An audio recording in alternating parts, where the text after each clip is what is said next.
Welcome to Text Talk with Unc and Wade.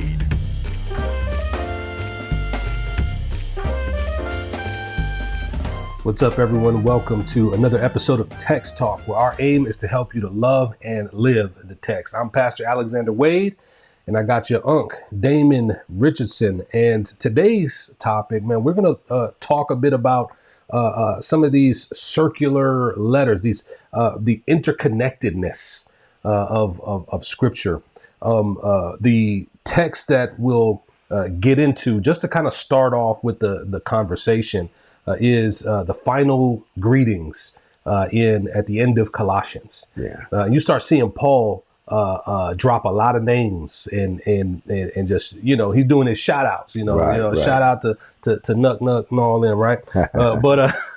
But we start seeing that. And so before we read the text, we're going to be starting off in Colossians 4:7 is where you see these farewell greetings and all the different names that he drops. Right. But thinking about this, we might have listeners who, when we say circular letters, circular writings, right. I don't want to assume that everybody just goes, I know exactly what you're talking about. So what are we talking about there when people use that language?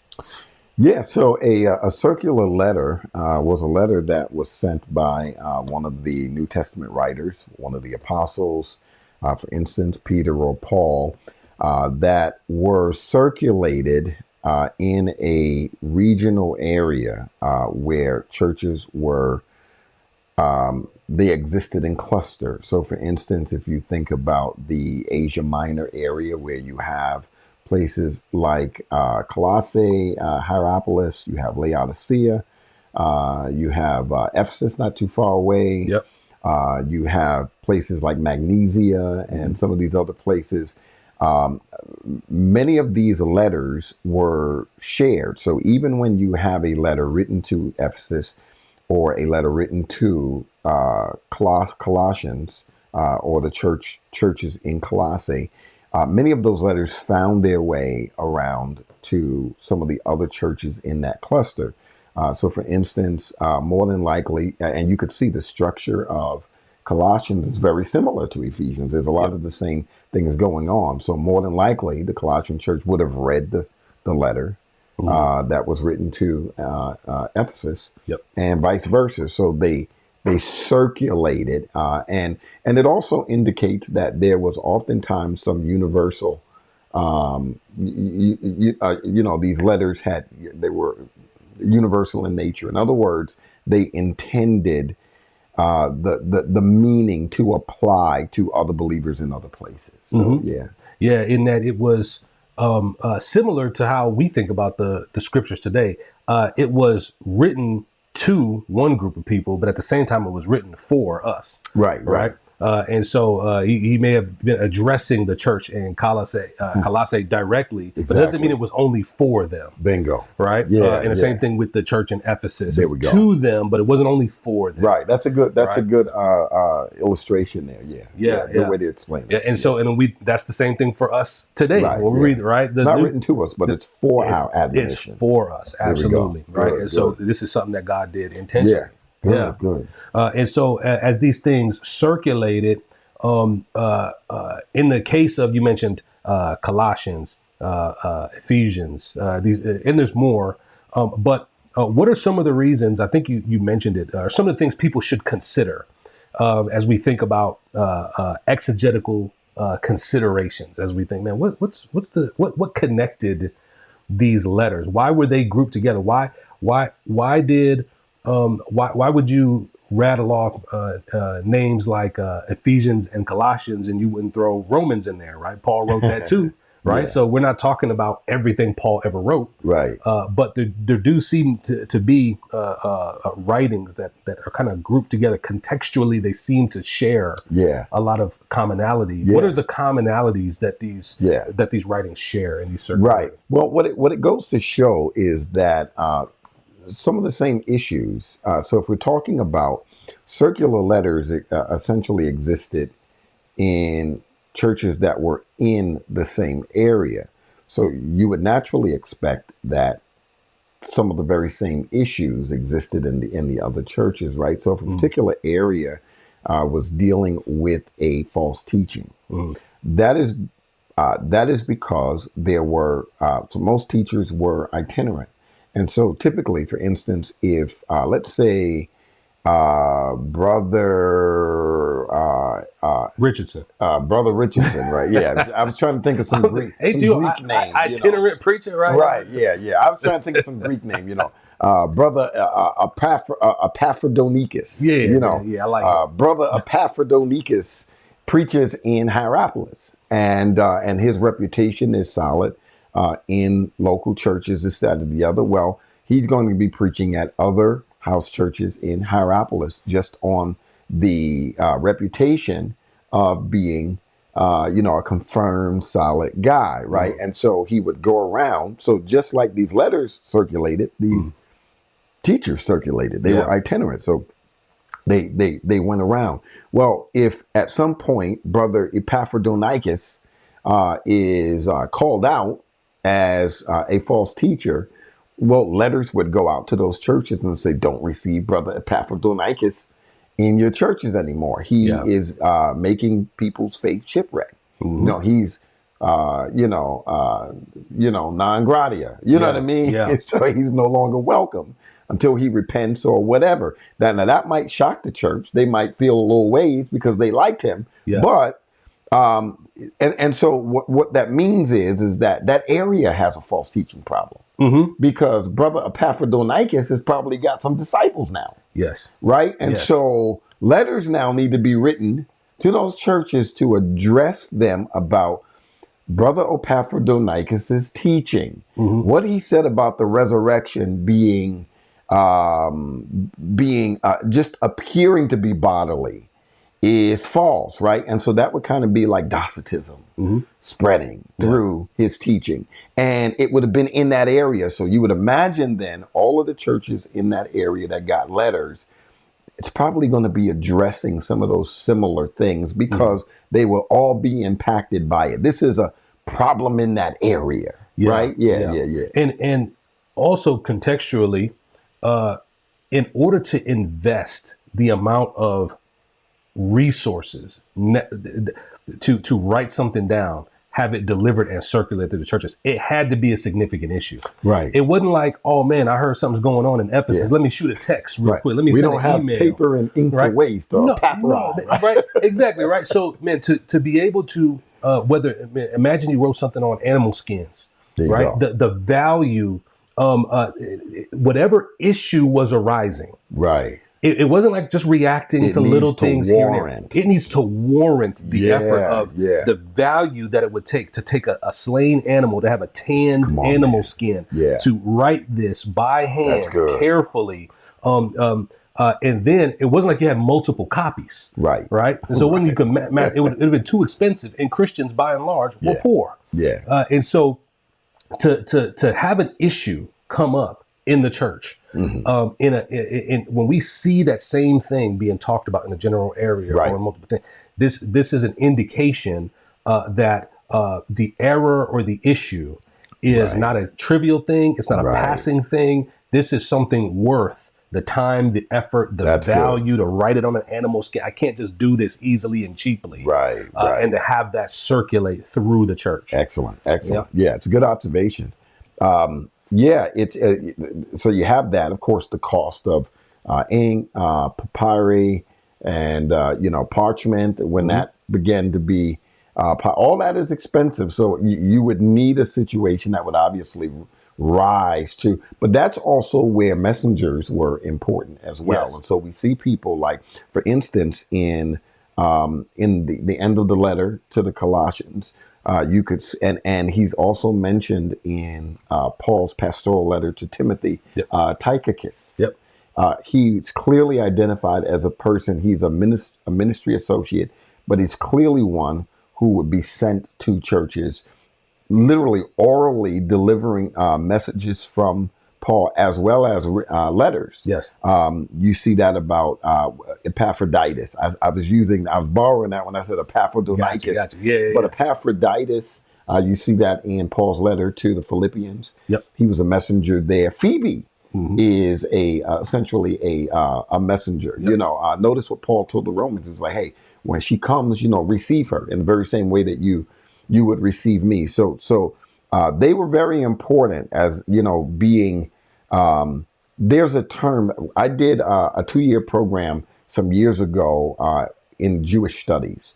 And it pointed out some of the similarities. So in early church, house church, or even just the polity, the ecclesial structure of New Testament church, there were a lot of carryovers from that and the synagogue. Yeah. Right. So, for instance, like there's this strange word there. It's angelos in the Greek. Okay. But in the Revelation, the 7 churches in Asia Minor, to the messenger of the church. That's weird for us. Yeah. But in the first century, there was what you would call shaliach zibur, or the messenger of the community. They had the task of doing several things, oftentimes delivering official correspondence from the temple to synagogues, and even reading aloud certain correspondence in the synagogal community. And you could see how important reading these letters were, carrying these letters from one place to the other. And even, for instance, Paul appeals to the church in Thessalonica, and he says, read this aloud, right? So not only did their message carry, obviously, authority, but it was designed to be read aloud. They were to listen to it and receive it as instruction. So these messengers are really important in the way that these early churches in these regional clusters, the way that they were governed, in the way that they received instruction, so it's a really interesting thing when you look at it in that way. Yeah, I can't help but think right now about the context in which Paul was writing Colossians specifically, because when you think about what was circulating, you also want to think about when it was circulating. Right. And he wrote this from prison. Right. His first imprisonment in Rome. Right. That's right. And so the issues, so think about this, the issues that had to be getting attention, how big and prominent and consistent were these issues in the area? Right. That they made it all the way to his ears during his imprisonment, his first imprisonment in Rome. Yeah. To the point where then now he writes within that same 2-year period of that first imprisonment. Right. That's where he writes Colossians. He writes Ephesians. That's right. He writes Philemon. Yeah. He writes those in that 2-year period during the imprisonment. And you see a similar themes in all 3 of those writings. And they're in that cluster, which leads into the part of the conversation is what is Philemon's relationship to churches in that particular area? Yeah. What do we see in scripture that kind of ties him to that area? Yeah, and that is a interesting story, because you kind of got to deduce some things by reading the different circular letters that were around that time. Right. It paints a fuller picture because it's unique. You have Ephesians, which was addressed to the church in Ephesus. You have Colossians, which was addressed to the church in Colossae. Right. But then you have Philemon, which is just to one person. Right. But it's interesting when you look into what city Philemon lived in. Which is Colossae. He lives in Colossae. He lives in Colossae. So then it begs the question. Okay, hold on a second. Paul in prison. He writes a letter to the Ephesians. He writes a letter to the Colossians. And the issue, you see issues coming up in the book of Ephesians. Such as slavery. That's right. But you also see that slavery theme come up again. In Colossians. That's right. But then he writes a letter to Philemon, and the whole context of Philemon is about a slave. And it's interesting to see, and it begs the question. If the issue of slavery comes up in Ephesians, and it was written at the same time in the same context, issue of slavery comes up in the letter to the church in Colossae, and it's the same time, same context. Philemon lived in Colossae. Right. Why wouldn't he just include what he said in Philemon in the book of Colossians? Right. Exactly. There's something very unique happening here where he would, again, we talked about the value. It's got to be really important to invest the time and the resources and the materials to write something to, like, why would you have Tychicus deliver a letter to the Colossians? Right. But then in Colossae, write a separate aside to Philemon when it all could have just been in Well, let's just go back for a minute. What are some of the contextual clues that connect Philemon to the Colossian church in such a way that we could deduce, rightly deduce, that not only was he a member of that church, but more than likely he would have been a leader in that church. So, what is share with the audience some of the contextual clues? Yeah, so some of the contextual clues, you're going to find these. It's helpful to spend some time in the last chapter of Colossians. Right. Because some of the names that he drops in there, you're going to see directly connected to leadership, prominent, respected people in Paul's letter to Philemon. Right.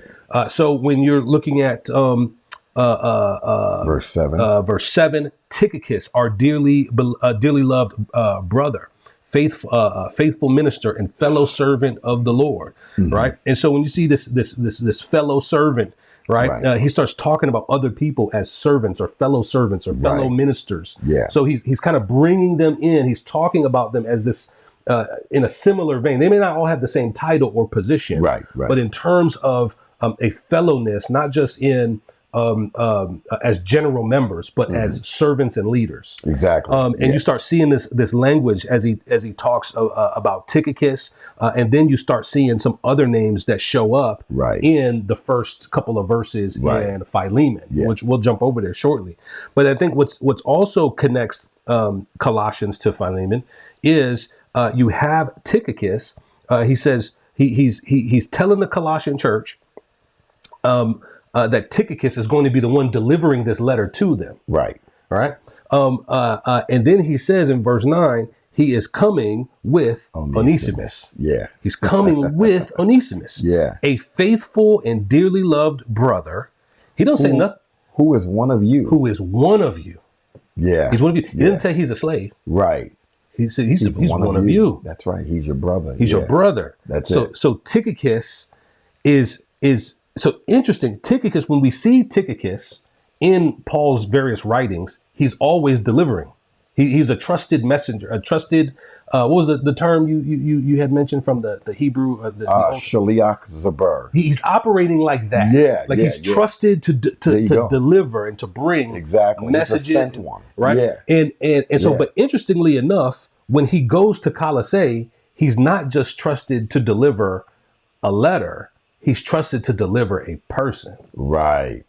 Onesimus. That's it. Right. He's coming with him. And then it just so happens, not just so happens, but coincidentally with Onesimus. Yeah. It just so happens to be the city that Philemon lives in. Yeah. Who is Onesimus's slave master. That's right. The one he ran away from. Yeah. And so Paul is saying to Philemon, I'm sending him back to you. Sending him back to you. So if he's coming with Tychicus and Onesimus is one of the brothers and members of the Colossian church, it stands to reason that Philemon is a member of that church. Yeah. Church history tells us that Philemon was a wealthy, prominent figure in that church, and that the grounds of his home was actually where Christian gatherings is one of the house churches where Christian gatherings would take place. Right. And that makes a lot of sense. I mean, typically the wealthier persons were essentially your patrons for churches. So you find, for instance, Lydia in Acts chapter 16, the church at Philippi started in her home, but the scripture tells us that she was a businesswoman, a wealthy woman, a seller of purple, right? So she was a trader, and so you could see how that works. So it makes a lot of sense that more than likely, Philemon, the church would have been in his home, and he would have been regarded more than likely as a leader in that congregation. Yeah. And when you read Paul's letter to Philemon, it really reads almost like, I don't want to say what it definitely, when you're dealing with church history and we're dealing with some of these things, we're dealing with likelihood. Oftentimes we're not dealing, when you're going back and probability, we're I don't want to, unless it's a slam, I'm not going to tell you it's a slam dunk unless it's a slam dunk. Right. But we're dealing with likelihood and probabilities and what would have made sense in that context at that time. Absolutely. And so when you read both of these and you understand that Philemon would have been well known in the Colossian church, Philemon would have been his home, his house would have been in the gathering place for Christians in the Colossian church, or one of the house churches. And it seems like almost like a sensitive matter. Like I need to deal with this issue. Yeah. But this is a person of prominence, of respect, of authority, right? It's almost like man, if me and you had an issue, right, me and you, and let's say there was something that you were doing that I thought was I didn't think it was right. Right. Because of the respect that you have, the respect I have for you, even broader, the respect that you have in the community that we're a part of. Right. The appropriate thing for me to do, I'm not going to put you on blast on Facebook. Right. I say, hey, you know what? Let me come to you on hey, brother. Yeah. Right. Let me talk to you. Even the language he uses, I'm appealing to you. He says, I've got great boldness in Christ to command you. Right. He said, I have apostolic authority. That's right. I've got great boldness in Christ to command you to do what is right. But he said, but instead, I'm appealing to you on the basis of love. Now, I'd interject this. This is significantly and drastically different from his approach with Peter in Antioch. Yeah. He confronts Peter.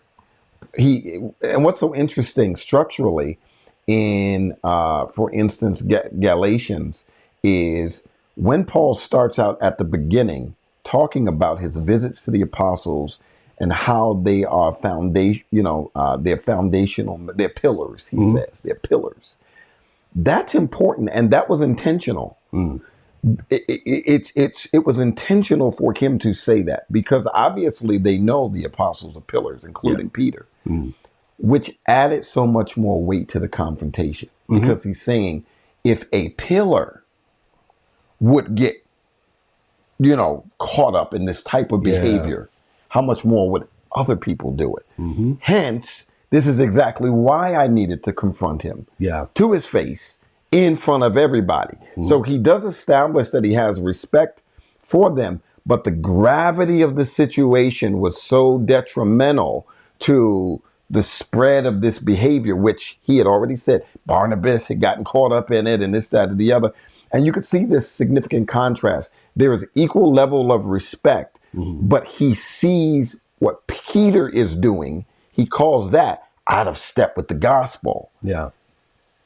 The situation with Philemon hasn't risen to that yet. Not yet. So because he has respect for him and it hasn't risen to being a heterodox kind of situation, he says, let me deal with it differently. Let me write a separate letter. I could have addressed it in the Colossian letter, but that would have been calling him out in a way that may not have gone so well. So, and I like what you say, that would have been calling him out. Yeah. But instead he takes he gives him the opportunity to call him up. There you go. Right. And because there's a conflict here, and you see this, Paul challenging this relationship between slaves and masters in Ephesians. You see it in Colossians. You see it in his letter to Philemon, which Philemon is way more personal because it's a specific slave master and a specific slave. There you go. And he takes the opportunity to call him up. And the significance of that. That's good.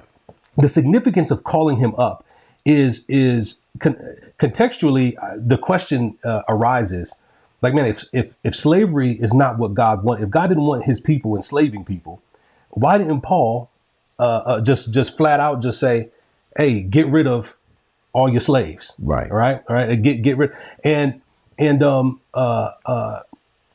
what's happening here in the Roman world at that time, is not too different. I think some of the things that are true in the tension of a letter like Philemon are true today. Yeah. in that the law of the land has normalized certain things to a degree that something can be perfectly legal and normal in America, but it doesn't mean that it meets the standard of God for the Christian. Right.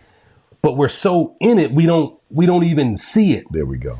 And in the same way, like free speech is a good thing, but godly speech is better. Right. Free speech says we're free to say whatever we want without consequence, or at least we should be. Good. But godly speech says to correct your brother with gentleness.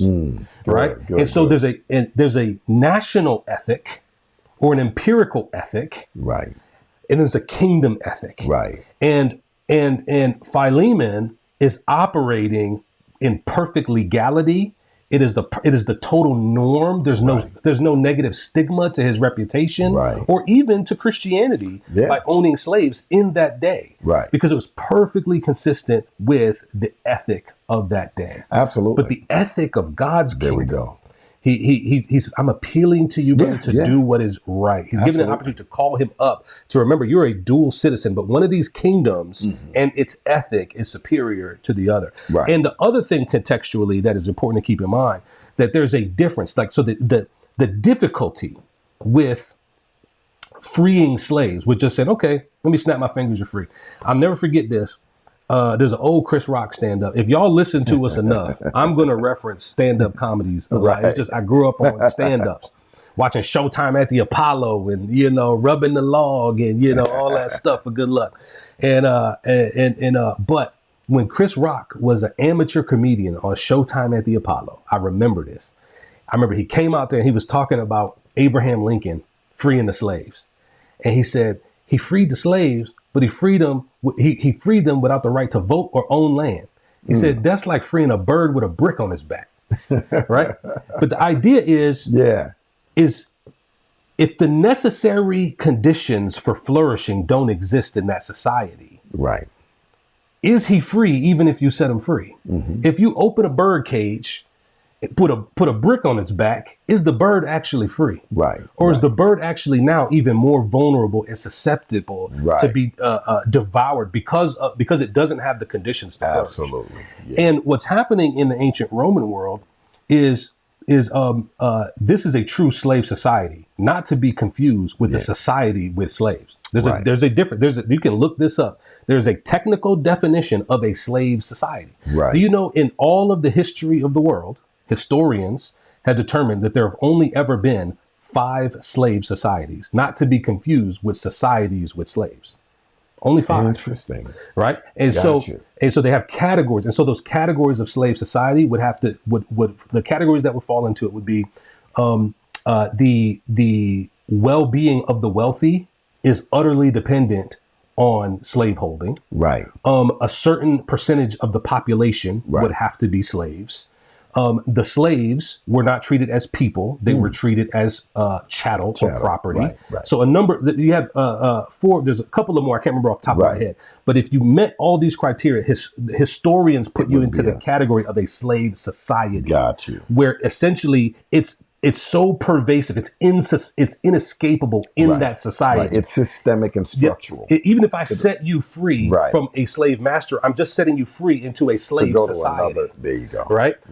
Compared to a society with slaves. That's a good and the standard is so high for what a slave society is. Even ancient Egypt doesn't qualify as a slave society. Interesting. You have the Roman Empire included in the context that Paul is writing in. Right. This is a true slave society. You have South America. Right.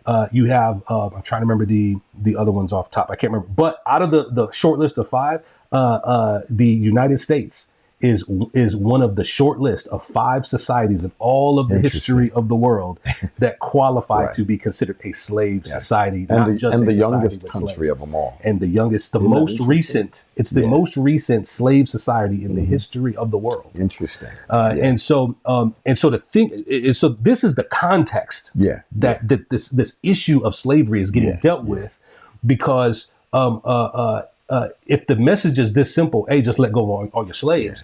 but you're freeing them from a slave master into a slave society. Well, this goes back what into what we here? were talking about with the circular nature of the letters, right? So one of the things that we that's more probable is that the Colossian letter would have been read by the Ephesian congregation. Absolutely. And the Ephesian congregation most likely had read the Colossian letter. Yep. Right. But let's just take, for instance, and we're talking about the similarities in the areas, right? So how Paul deals with these issues is groundbreaking and revolutionary to what you would have expected from anything in society. So just take, for instance, his letter to the Ephesians. So it's between chapter 5 and chapter 6. I mean, these chapters are synthetic to the letter because they were added much later.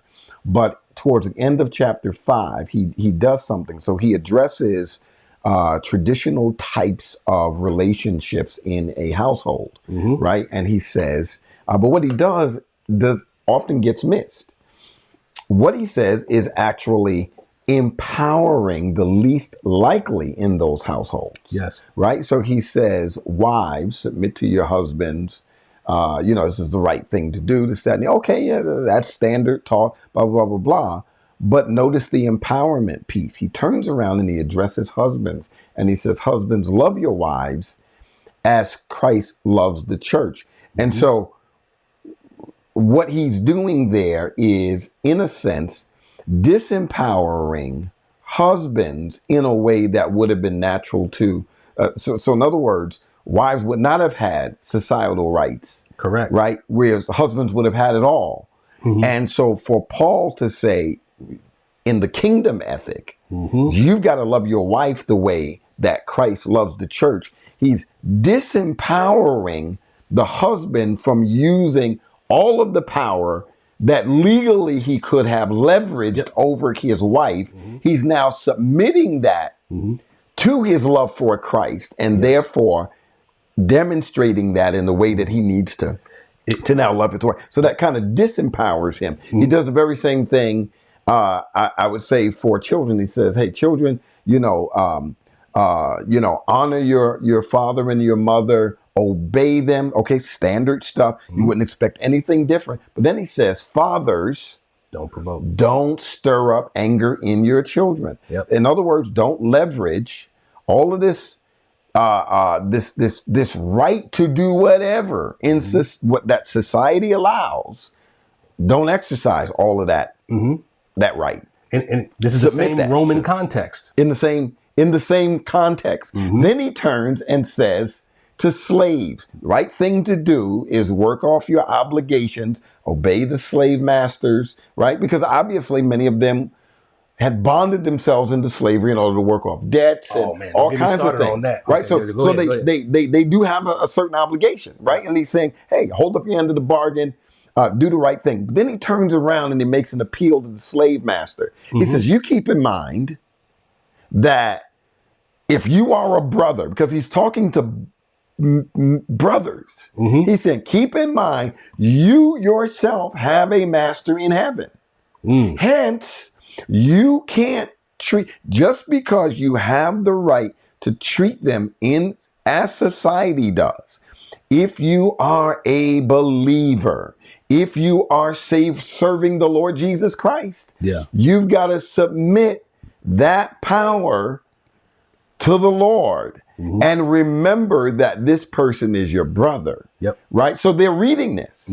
The same church is probably reading the way that Paul is dealing with these relational dynamics that would have been in Roman societies and therefore in Roman families. And he's upsetting these power balances because he's got something to say to the most powerful people in each one. Fathers, husbands, and slave owners would have been the most powerful people in those familial dynamics. And he's saying, let me disempower you by kingdom principles to take some of that power. I'm asking you to submit some of that power to your relationship to Christ via your relationship to him. And your understanding that these other people wives, children, and slaves are your brothers and sisters in Christ. Yes. On that basis. Yep. Right. Yeah. In every single one of those instances, again, I think is an example of Paul calling believers up. Right. Because it's the same context in each of these letters. When he's talking husbands and wives, these are Christian husbands and wives that are in a Roman context. That's right.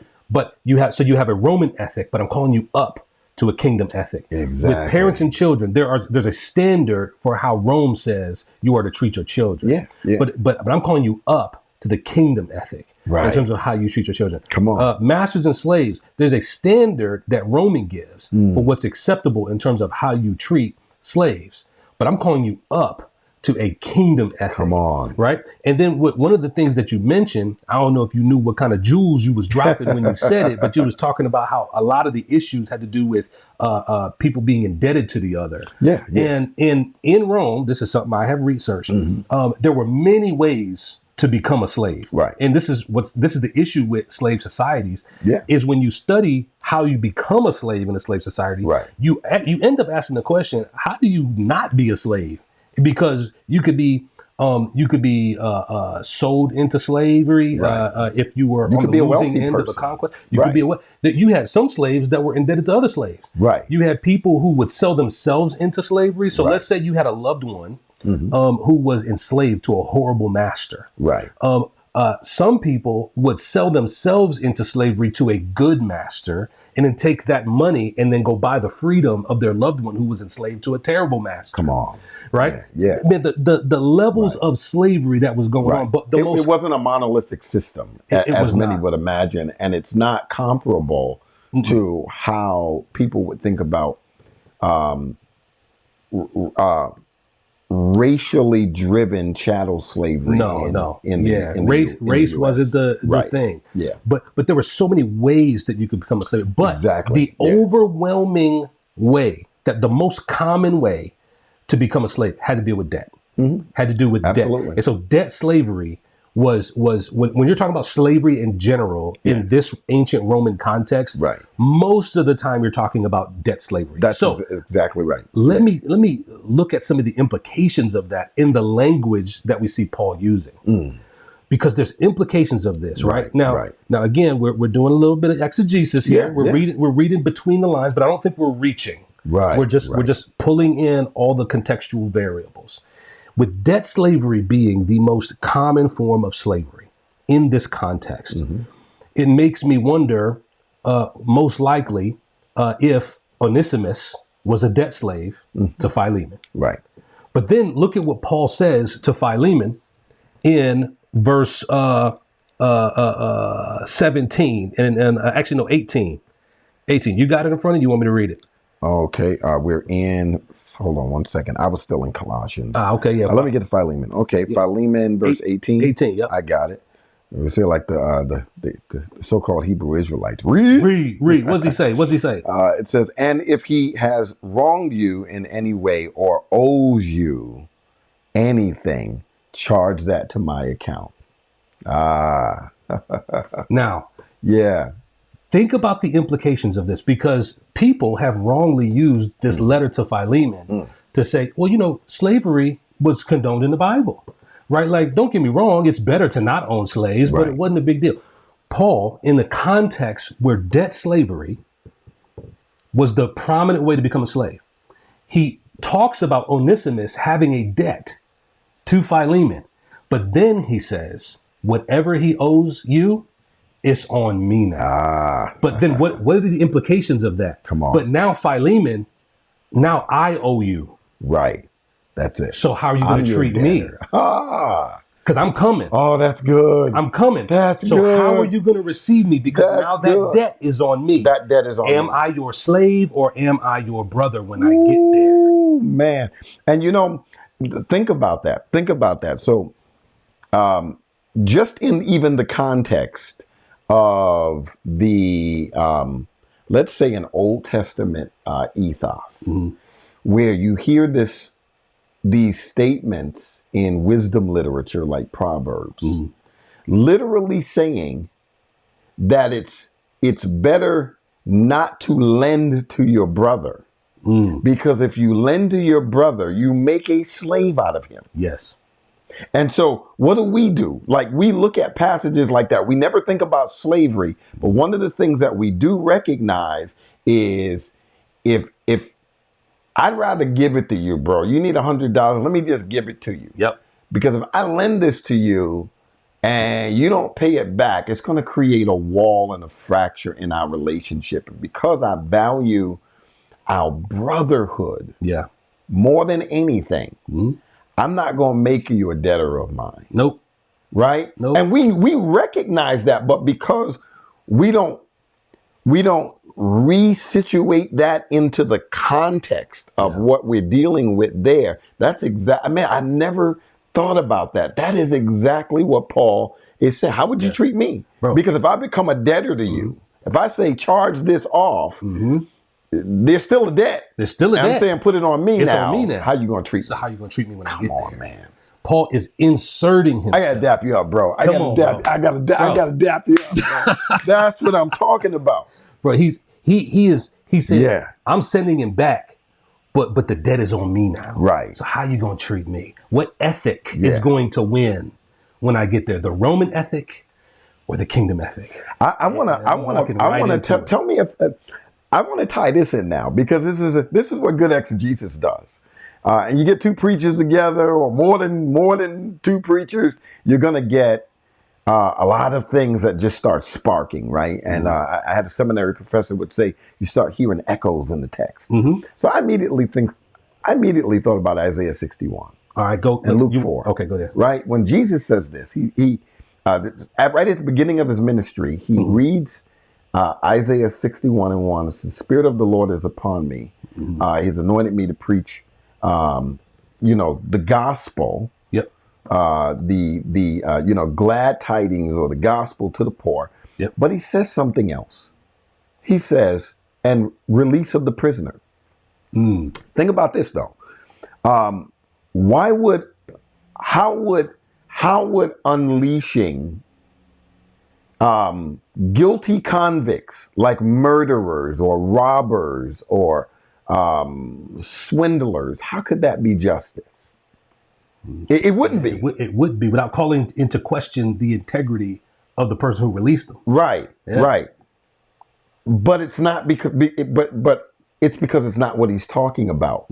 What he's talking about in terms of the release of the prisoner are people who have been unjustly incarcerated because of debts, and the penalty of their slave debt is greater than the debt itself, right? So imagine if a person owed $5, but can't ever pay the $5 off, and they are indefinitely enslaved because of it. It's like sending somebody to jail for 6 months for spitting on the ground, where the penalty doesn't fit the crime, right? And so this created more injustice, because now this person is enslaved. Now his family is also directly impacted by that. And there's a whole snowball effect. And Jesus considered the release of such a person as good news, as evangelion, as the gospel, right? He's not talking clearly about, guilty convicts. Of, atrocious and barbaric crimes and, stuff like murder and this thing. He's obviously talking about debt prisoners. And debt prisoners. Here's an interesting situation. I was reading an article about, this was sometime after the remember the Mike Brown situation in the St. Louis area, Ferguson, Missouri, right? And so there was an interesting story about the disproportionate ratio of traffic tickets that black persons in the Ferguson area were getting to whites, even though whites were more populous in the area than black people. And then what made it worse, which again ties into this situation, which made it worse, is that in Missouri, in this particular county, if you don't pay that debt, you could be arrested and then jailed. And in many of those instances, these persons were sitting in jail for over a year for a traffic infraction. Yeah. That now they've lost their job. Now they have their livelihood. Now they've lost their apartments. Now they have lost the ability to feed their family, so forth and so on. So a whole snowball effect. And they were considered. The reason that they sat in jail for so long is that they economically they didn't have the ability to bond themselves out, whereas they could have been out working and then waiting on trial. Yeah. But they were forced to sit in jail until their trial. And if their trial took longer than the year, well, then they were in jail for longer than the year. And this happened disproportionately, I think 8 or 9 times for a black person to any one white person that it would happen to. And so you could see in our day and time something very similar occurring, an injustice as a result of debt. Yeah. Right. And then if you don't have the ability to pay these debts off, you have to seek other ways to, to settle that. And the most likely way in the Greco-Roman period, the Mediterranean world, first century, was going to be to put yourself into slavery. And that could have been for a politician, could have been for a wealthy person, could have been for just about anybody. Right. Yeah. Very, very common. And having that as a context, when you read the New Testament, these themes of debt and the implications of taking on debt, they start leaping off the pages, to the point where I found myself wondering, man, is there some significance to this context and the implications of debt?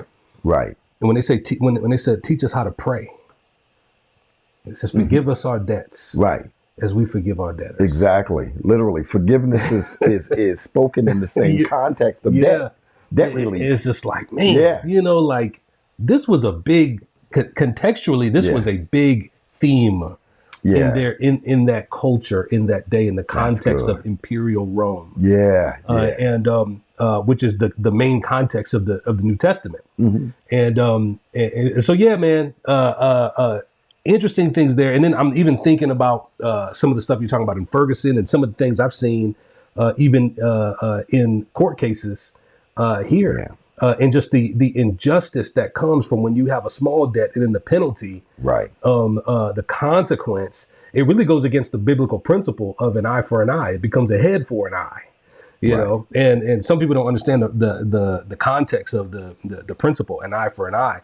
The context of that is actually to restrain overreaction or over response. It's to say, if somebody takes my eye, I shouldn't go further than taking their eye, right? It's an eye for an eye. Right. It's not an eye, you took my eye, I'm gonna chop your head off. Right. Right. And so that principle is not about doing violence. It's actually about restraining,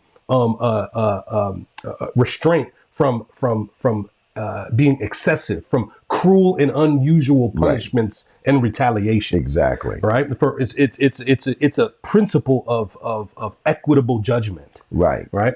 Yeah. And so man, a lot of these different themes are. Well, I mean, the New Testament regularly called on, so, for instance, the release of debts. I mean, you had a year of Jubilee, so forth and so on. But we're not talking about releasing debt to people who essentially live beyond their means. We're talking about mitigating against systems and practices of injustice, right? So, for instance, a lender lends something to a borrower. The borrower struggles to pay it back because the lender exacted, a astronomical amount of interest on it, essentially ensuring that this person would never be able to pay them back. And then when they don't, they put them in debtor's prison. Remember the parable of Jesus is talking about forgiveness? And he says, this one guy has this astronomical debt, and he begs. Yep. You know, the man says, man, please, you know, Yep. man, I got a family, this, that, and the other. And the guy's like, you know what? All right, you know, we're square. Yeah. It's a done deal. Guy walks down the street, sees somebody owes him $5. Run that. Jacks him up, run that. Right. And dude doesn't have it. He's like, oh, man, he's patting his pockets. Man, I ain't got it today, this, that, and the other. And dude's like, you going to debtor's prison, bro. Yeah. You know, and the guy who was a servant of the first guy who released the debt heard this thing, saw the whole thing, goes back and tells his guys like, yo, I just seen your man. You released his debt. He's shaking another dude down over $5 and he's not willing to let it go. And dude gets angry and says, I'm gonna put you in prison now. Yeah. You know, you know what I mean? And, but he was talking about, obviously Jesus was teaching us on the nature of forgiveness. As an act of justice, though. Yeah. You see what I mean? Yep. And so it really is all connected. And you could see how the gospel, you use this phrase, calls us up higher there's a kingdom ethic, a kingdom ethos that is higher than, and this is exactly why wherever Christianity ultimately went, you know, slave type systems or nations they can't coexist. They can't. Right? If Christianity was going to, if it was going to spread in this nation, one was going to have to go and the other was going to have to stay. Yeah. They're just too incompatible. They're too incompatible. And we, man, praise God. We see that in, because it was a slave society. Yeah. You know, we weren't able to snap our fingers and just have it go overnight.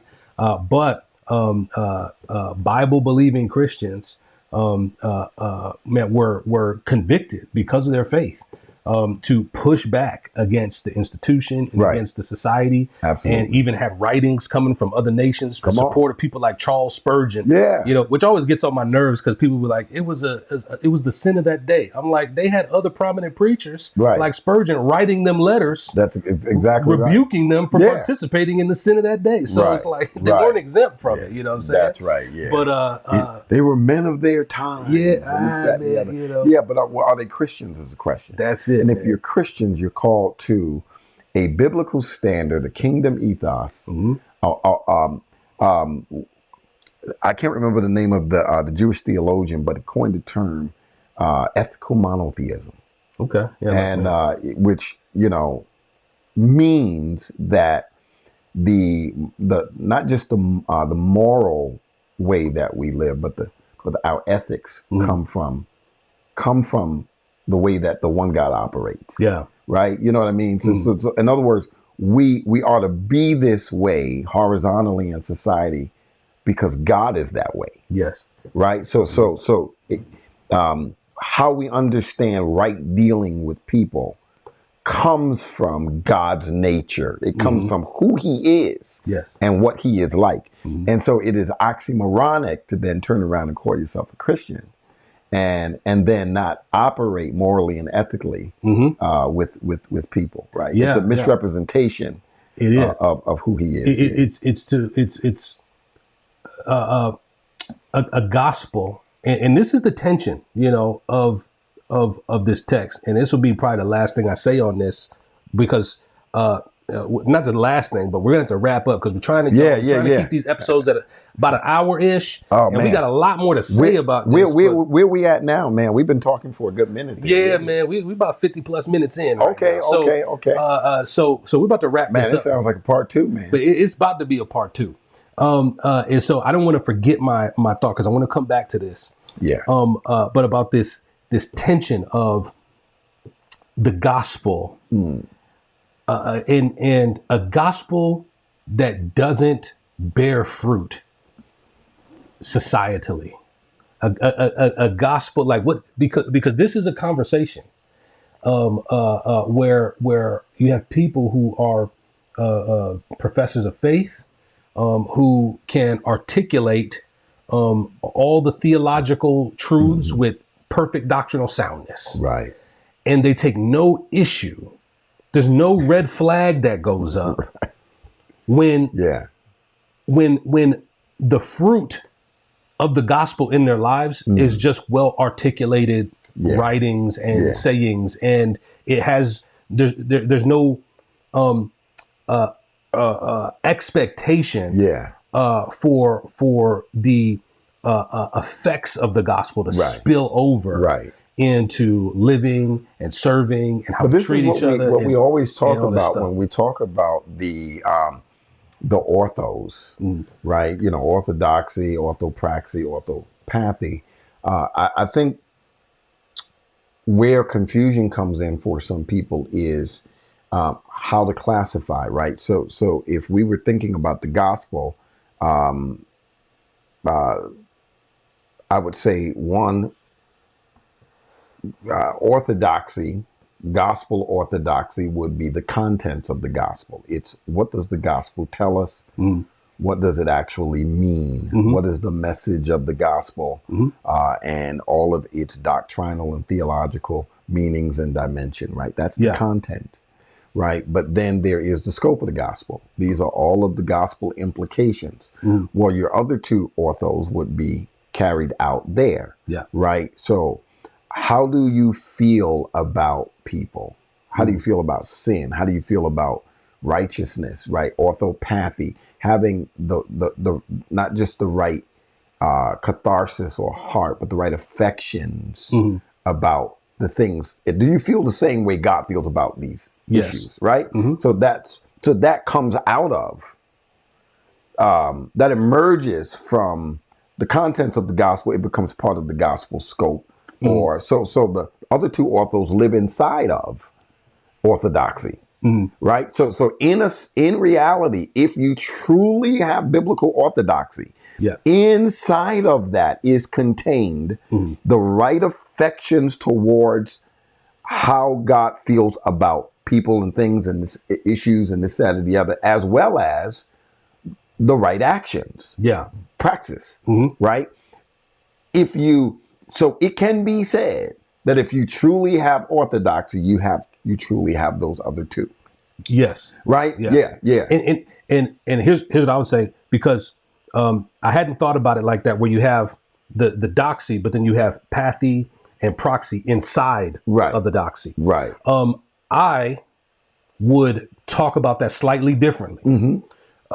Where, and this is just the language that I've come to like, this is how it sits with me. Where you have the gospel, you have the orthodoxy, and you have a untainted gospel message. Right. And then you have the fruits of that gospel message. Right. Or the effects of that gospel message. And while it is true that the gospel message and the effects of the gospel are two things, they're two things that always run in tandem with each other. Right. It's like if I told you to breathe and you only exhaled, you're not breathing. Right. Right. Inhaling and exhaling are two different things. They're inextricably woven together. They're so woven together. So it's important to make the distinction. Right. Because then you run into the danger of making actions equivalent to to gospel faith. Exactly. Right. Yeah. So yes, we make the distinction. Right. But we also say, and that's why I said the other two are inside of orthodoxy and emerge from it. Yes. Which corresponds with the way that Paul and James treats it. James is essentially saying, well, if you're truly justified by faith, then we can expect the right actions to in other words, works to result, right? Not that works justify you. Yes. But if you're truly justified, we should expect works to come from, right? Yeah.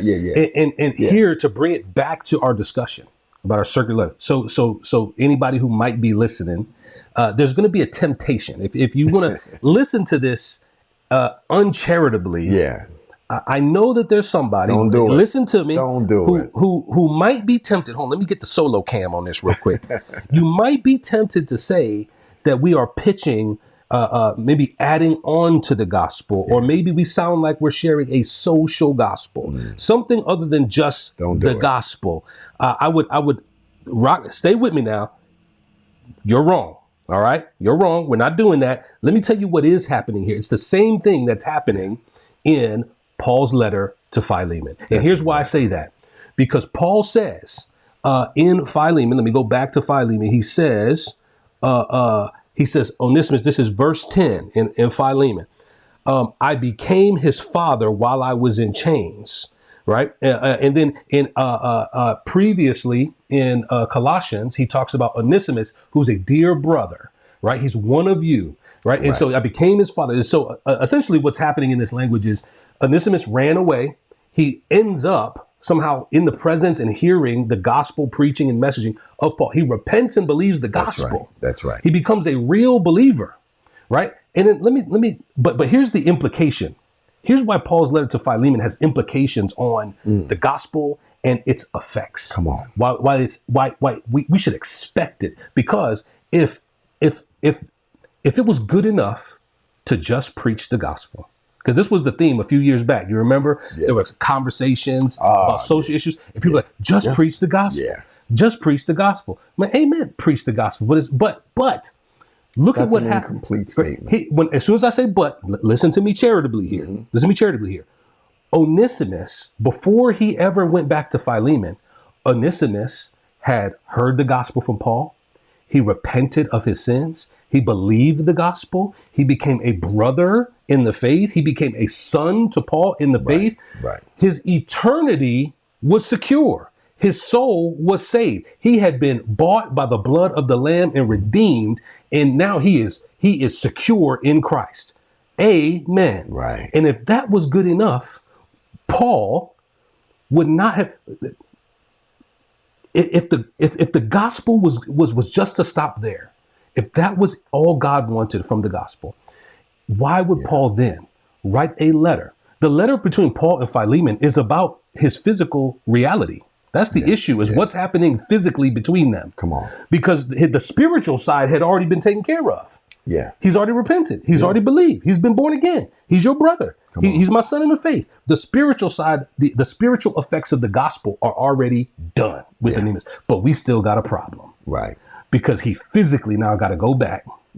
Right. And he has to go back because in Roman context, if he really wants to be free, he can't run away, because that is stealing yourself from your master. So now he's always on the run from in a Roman context. He has stolen himself from Onesimus because he had a debt, he didn't pay it, and so he's running off with his debt. Right. So now he's a fugitive. Yeah. So Paul has to send him back. Yeah. And he has to say this physical reality between y'all, the spiritual is done, but the physical still needs to be dealt with. See? Yeah. And the Philemon only exists in the context of the spiritual part has been taken care of, but the physical reality, there are implications here that we expect to see. The gospel now has to take on a social dimension. It has to be walked out in a social dimension, in relationship with others, in a way that incarnates, that takes on flesh. Yep. Paul even said it this way: I'm sending him back. I'm sending my own heart. Yep.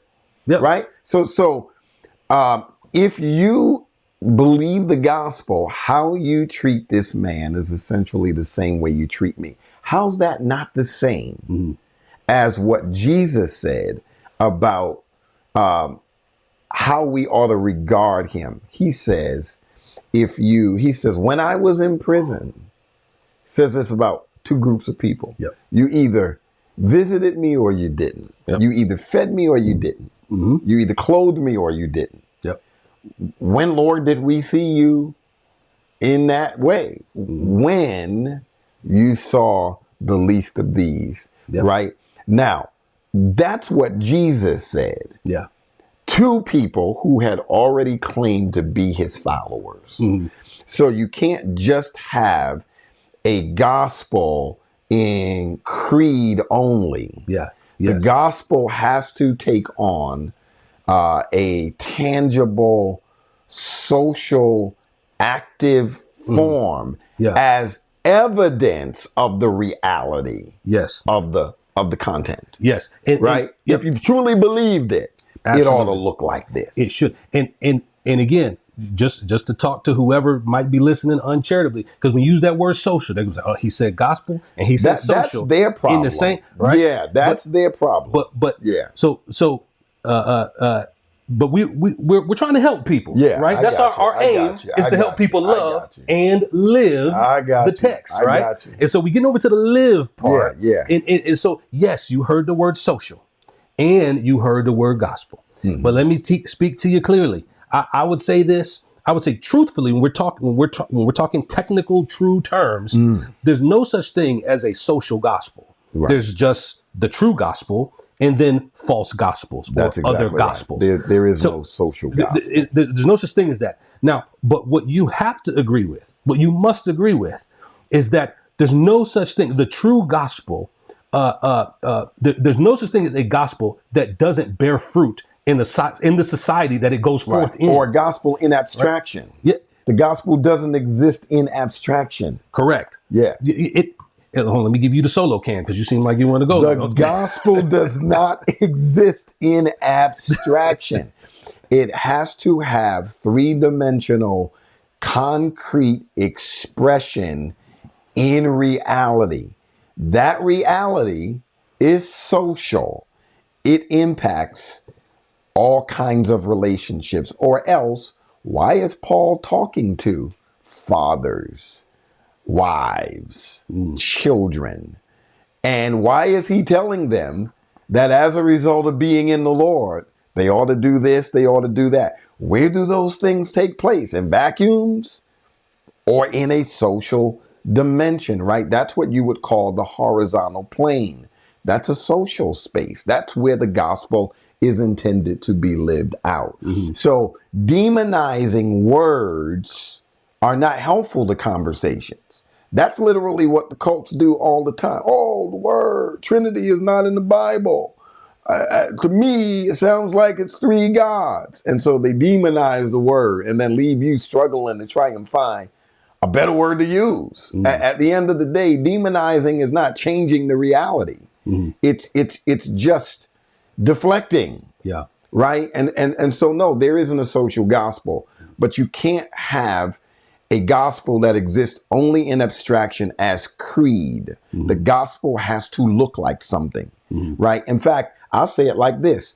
In the Old Testament, the word for gospel, the Hebrew word for it, check me if it's basar. B-A-S-A-R. Basar is the word that is used in Isaiah. I believe it is chapter 61. How beautiful on the mountain are the feet of them who bring basar. That is good news. Interestingly, the gospel there is a verb. Right? So it's a verb. It's an action. It's the act of bringing the gospel that was good. Right? Now, is the news good? Sure, that's the noun. Mm. But what the Hebrew mind called beautiful was how things functioned, not necessarily its form. Right? We would say, she looks beautiful. That building is astonishing. The Hebrew mind would look at how it worked and they would call that beautiful. Is it doing what it's supposed to do? When God looked at creation and says it is tov, it is good, that's not an abstract term. He's saying it's doing what I created it to do. Yeah. That's how we have to think about the gospel. As long as you think about the gospel as a noun, as a thing, rather than in what it does, it is the announcing of good news. So the announcing of it is good. The bringing of it. Paul uses that in Ephesians 6. Having your feet ready to bring the gospel of good news, right? All constantly prepared and constantly ready to do it. And so the gospel is as much a verb, an action, as it is a noun or a thing. We have to think of it as the both and the and, right? Is it the contents of the gospel is encapsulated in this kind of meaning that we subscribe to? This is what it means. It does not mean these other things that the cults and false religions say it means. But in subscribing to that, the gospel calls us to live in a way, or to do things as a result of that subscription. Yes. Right? Yeah. It is the gospel is always accompanied by the effects of the gospel. Right. Right. And where you don't see the effects of the gospel, you should call into question if there really is a gospel. There you go. There you go. Right. And so you can't continue to have no fruit. Like it's like the fruit that Jesus was like, curse and die. It didn't bring forth what it was designed to bring forth. Right. It was there was certain fruit that was supposed to, in the absence of that fruit. That's right. Right. It said something was wrong with the tree. Right. Just by the absence of the fruit. And so the gospel, the gospel is a tree that bears good fruit. Yeah. And if you look at a barren tree with no leaves, no fruit, nothing sweet coming from it, nothing that that you can walk up from and benefit from, it should call into question the health of the tree itself. Right. Right. I agree. And so this is the relationship between the gospel and its effects. And we see that in Philemon. He says, man, Onesimus got the gospel, but now we got to deal with the effects of that in his everyday living. Right. And I got to write a letter to Philemon. Absolutely. Right. And this is part of what was circulated around that time. Yeah. Man, we got more to say about this text, but we got to wrap this up. This is part one. We got to wrap this up. We already over an hour. If you enjoyed this content, please go ahead first, like, subscribe, share this. Make sure you turn on your notification bell so you get the notification, all that stuff. And then put on solo camera. Oh, okay. Yeah. And man, like, subscribe, share. Make sure you get the word out. Make sure right now you can go over to YouTube and Text Talk and look for that page. You can start subscribing to that. Instagram, all those things, man. Get on there right now and start subscribing and sharing this with your friends. All right. So this was part one of a topic on circular letters and the themes that we see consistently in these particular groups of letters. And we're going to keep that going on part two. So come back for that. Until next time, this was Text Talk. We'll holler at you later. Peace.